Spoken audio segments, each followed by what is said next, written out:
प्रफुल्ल गुळदे फारच बालिश दिसत आहेत. 1,51,00,000 सदस्य संख्या असलेली महाराष्ट्राची भाजपा आणि जगातील सर्वात मोठा पक्ष असलेला भाजप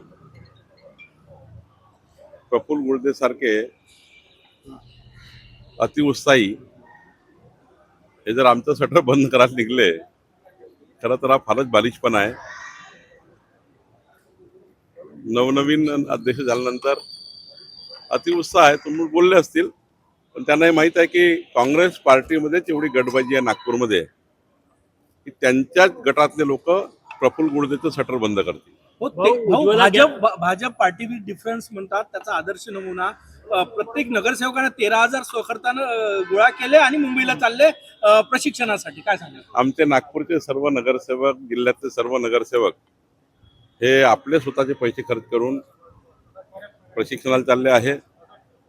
सोबतच काही प्रवासाला चालले आहे, पण आपण त्यांनी सांगितलं की आम्ही आपल्या स्वखर्चाने आम्ही आमची ट्रिप करू, आम्हाला पक्षाकडनं कुठली मदत नको आहे.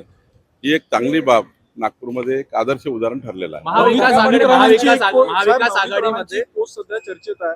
त्यांनी म्हटलेलं आहे की सुनेत्रा पवार मला राज्यसभेला घ्यायला इच्छुक होत्या, पण त्यांनी पक्ष प्रवेशाची अट घेतली होती.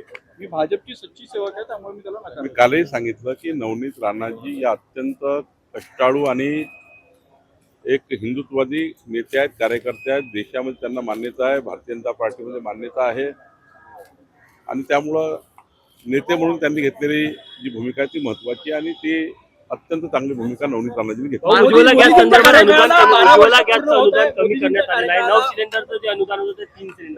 काही थोडा काळ लागेल, जसं कोरोनाच्या काळामध्ये आपण काही सवलती कमी झाल्या, काही वाढल्या, मग मात्र स्टेबल झालं. थोड्या काळाने स्टेबल होतं, काही काळापुरते निर्णय व्हावे लागतात. मोदींच्या कार्यकाळाला 12 वर्ष पूर्ण झालेले आहे. नेहरूजींचा कार्यकाळ होता, तेवढा कार्यकाळ त्यांनी पूर्ण केलेला. मोदीजी असा कार्यकाळ पूर्ण करणार आहे पुढे, यानंतर मोदीचा कार्यकाळ कोणी पूर्णच करू शकणार नाही. एवढा मोठा कार्यकाळ मोदीजी पूर्ण करतील. खरं तर इतका मोठा कार्यकाळ पुन्हा मोदीचा राहणार आहे. त्यामुळं आमचे मोदीजी हे जगातले सर्वात जास्त वेळ प्रधानमंत्री राहणारे नेते ठरणार आहे.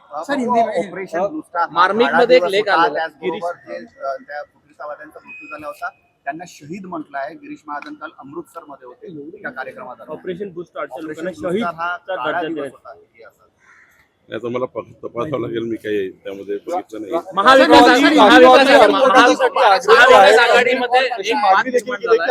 राष्ट्रवादीला द्यावा, मुख्यमंत्र्यांना त्यांनी. आमचे महायुतीचे तिघही नेते देवेंद्रजी, एकनाथजी आणि सुनेत्रा पवारजी बसतील आणि योग्य निर्णय करतील. महाविकास आम्हाला कुठे राष्ट्रवादीवर अन्याय करायचा नाही, निश्चितपणे योग्य निर्णय होईल. महाविकास आघाडीमध्ये नाल्यांवर जाऊन पाहणी केलेली आहे. महसूल मंत्री एवढ्या कडाक्याच्या उन्हात जाऊन नाल्यांची पाहणी करतो. काय आढळलं तुम्हाला? काय पाहणी केली? नाही, महसूलचे आमचे नाले अतिक्रमित झाले आहेत राज्यामध्ये आणि अतिक्रमित झालेले नाले पूर्ववत करणे ही भूमिका आहे. याकरता आम्ही एक स्पेशल टास्क कार्यक्रम राबवणार आहोत. राज्यातले पांदन रस्ते, शेतकऱ्याचे पांदन रस्ते आणि शेतकऱ्याचे महसुली नाले हे पूर्ववत करणे हे बेसिक काम महसूल विभागाचं आहे. कोर महसूल कशाला म्हणतात? शेतकऱ्याचे रस्ते, शेतकऱ्याच्या शेतातला महसुली नाला हा जसा पूर्वी होता तसा करून देणे आणि कुठलेही पुराणी होऊ नये. जर महसुली नाले खोलीकरण झाले, त्याचं रुंदीकरण झालं तर पाणी थांबेल आणि कोणत्याही परिस्थितीत पुराणी होणार नाही. आज पुराणी महसुली नाले बुजल्यामुळे होते आहे.